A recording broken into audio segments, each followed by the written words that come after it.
नमस्कार बच्चों, आज हम हिंदी पाठ्य पुस्तक कक्षा 6 की कविता प्रभाती का अभ्यास कार्य करेंगे। बच्चों, कविता मैंने आपको समझा दी थी, आपको इसका अर्थ भी समझ आ गया है। अब हम इसका अभ्यास कार्य करते हैं। तो पहला प्रश्न है मौखिक प्रश्न, जिसे आपने बुक में ही करना है, नोटबुक में नहीं करना। इस कविता के कवि का नाम बताइए। तो आपको पता है कि इस कविता के कवि का नाम रघुवीर सहाय है। दूसरा प्रश्न है, किनको गिनकर लंबी रात काटी जाती है? तारों को देखकर। बच्चों, हमने एक शब्द में लिखना है, ठीक है। कवि ने स्वप्न लोक के पलों को कैसा बताया? अविकल, शीतल और अशोक, ठीक है। धरती का प्यारा किसे कहा गया है? श्रमजीवी को, यानी कि मेहनत करने वालों को। अगला प्रश्न है, अर्थ ग्रहण करने हैं आपने, उचित विकल्प पर सही निशान लगाना है। रात को जग से किसने बात की? चंदा ने बात की। अगला है, समय की चाल कैसी मानी गई है? समय की चाल तेज मानी गई है। दिन का क्षण कैसा हो? प्रकाशवान हो, ठीक है। अब प्रश्न नंबर 3 देखिए। ये लघु उत्तरी प्रश्न है बच्चों, ये आपने नोटबुक में करने हैं, लेकिन संक्षिप्त में करने हैं। किरणों की भीड़ में कौन खो गया? तारे खो गए। अगला है, समय की तेज चाल को कौन रोक रहा था? स्वप्न लोक रोक रहे थे, यानी कि सपनों की दुनिया रोक रही थी। तपती दोपहर में कौन काम करने निकल पड़ा? तपती दोपहर में श्रमजीवी, यानी कि मेहनत करने वाले, ठीक है, निकल पड़े काम करने। कवि ने लोगों के दिन के लिए क्या कामना की है? कवि ने लोगों के दिन के लिए ज्योतिर्मय, यानी कि प्रकाशमय उनका जीवन हो, ऐसी कल्पना की है। अब दीर्घ उत्तर हैं बच्चों, दीर्घ मतलब बड़े, इनको हमने विस्तार से लिखना है। समय को गतिवान क्यों कहा गया है? समय को गतिवान इसलिए कहा गया है क्योंकि वह बिना आराम किए लगातार चलता रहता है। अगला प्रश्न है, सुबह को गर्म और दोपहर को तपती कहने से क्या तात्पर्य है? बच्चों, सूर्य के निकलने पर सुबह गर्म होना शुरू हो जाता है, होता है ना, सुबह के समय गर्म हो जाता है, और दोपहर तक सूर्य का प्रचंड ताप असहनीय हो जाता है, यानी कि सहन नहीं हो सकता। क्या आप दोपहर में आराम से निकल जाते हैं घर से बाहर? नहीं निकलते ना, लू लगने का डर होता है, तेज धूप होती है, तो इसलिए सुबह को गर्म और दोपहर को तपता हुआ कहा गया है। अगला प्रश्न है, स्वप्न लोक के पलों को क्षणभंगुर के समान क्यों कहा गया है? क्षणभंगुर मतलब तुरंत हट जाना, तुरंत टूट जाना। इनको इसलिए कहा गया है, देखो, स्वप्न लोक के पलों को क्षणभंगुर के समान इसलिए कहा गया है क्योंकि सपनों की दुनिया काल्पनिक होती है, सच्चाई से इनका कोई लेना देना नहीं होता।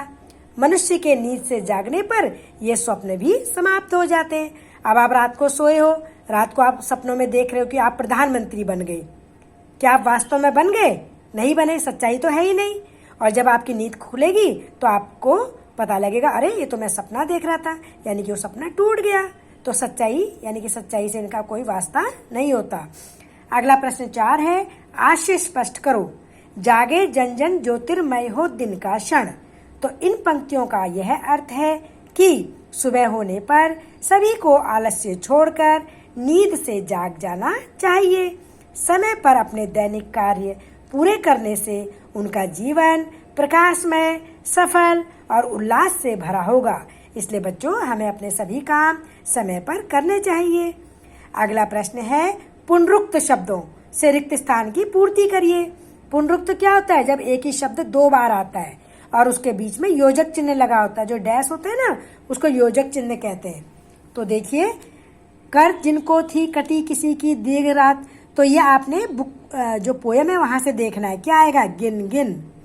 अगले में, पल जो अब तक थे डैश कर रहे रोक फैल फैल कर, जाते जागे जन जन, ज्योतिर्मय हो दिन का क्षण क्षण। ठीक है, आपको समझ आ गया होगा। अब बच्चों, अगला प्रश्न है, आपने संज्ञा शब्द बताना है कि सूरज है, आप पता है आपको सूरज किसी का नाम है तो इसलिए व्यक्तिवाचक संज्ञा है। हरियाली हम इसको महसूस कर सकते हैं तो इसका मतलब ये भाववाचक संज्ञा है। यमुना ये भी किसी का नाम है, एक नदी का नाम है, इसका मतलब ये व्यक्तिवाचक संज्ञा है। भीड़ यानी कि ये जाति है तो इसको हम जातिवाचक संज्ञा कहेंगे। बचपन ये भी हम इसको फील कर सकते हैं तो ये भाववाचक संज्ञा है।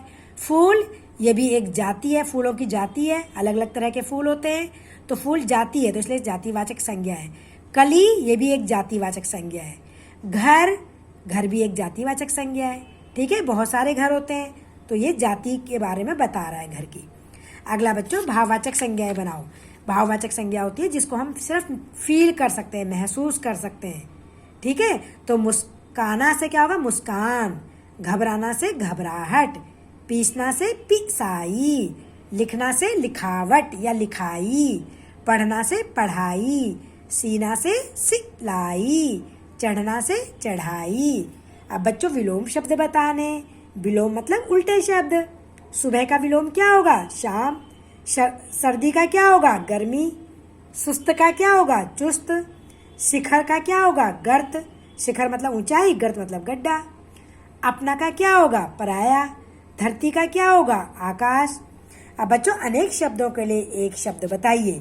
क्षण भर में नष्ट होने वाला क्या बोलेंगे उसको? क्षणभंगुर। अब है श्रम करके जीविका कमाने वाला। कौन होता है? मेहनत करके जो जीविका कमाता है कौन होता है? श्रमजीवी होता है। जो व्याकुल ना हो उसको अविकल बोलते हैं। जिसमें गति होती रहती है वो गतिवान होता है। जो ज्योति से युक्त होता है यानी कि जिसमें ज्योति होती है उसे ज्योतिर्मय कहते हैं। ठीक है, अब अगला है अपठित गद्यांश।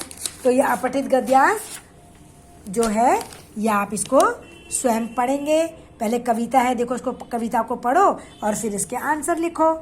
ठीक है, धूप सूरज दादा का संदेश किसके पास पहुंचाती है? धरती के पास पहुंचाती है। अगला है धूप धरती को किससे नहलाती है? बताइए। किरणों से नहलाती है। धूप धरती के कोने कोने को किसकी तरह चमका देती है? सोने सा चमका देती है। तो बच्चों आपको इसके प्रश्न उत्तर समझ आ गए होंगे। अब आप इन प्रश्न उत्तरों को अपनी हिंदी की नोटबुक में सुंदर सुंदर राइटिंग में करेंगे। ठीक है, और बिल्कुल आराम से सोच समझ के सुंदर सुंदर और शुद्ध रूप से आपने अपने कार्य को पूरा करना है। धन्यवाद बच्चों।